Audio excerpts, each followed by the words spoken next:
پارتی لە ڕێگەی حەسوون میرخان و داوایان لێکردوین کە ناوچەکانی پیرانشار و سەردەشت چۆڵ بکەین. خۆی مە حاکمێکی ڕسمی نەبووین لە منتەقەدا لەسەر مەزاری مەرحوم مەلا مستەفای بۆ خۆیان نیگەهبانیان داناوە و ئەو نیگەهبانە بۆچی ئەو شەوە بەجێ هێشت.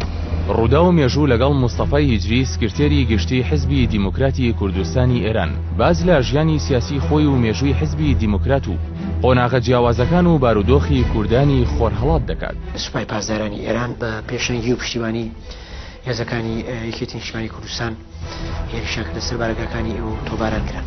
ترۆری مەرحومی کاغەفور زۆرتر لە ڕژیمی باس دەبینم. چەند نەفرێک بە تەلەفۆن قسەی کردووە لە دژی ڕژیمی باسدا عادە حاڵێکدا ئەو نوێنەری حزبی دموکرات. ئەی لیستی فیکس چی بووی؟ پێشمەرگەکانی حزبی دموکرات لەلایەن ئەو دەمێ بزوتنەوەی ئیسلامی دەستگیرکران تحویلی کۆماری ئیسلامی ئێران درانەوە.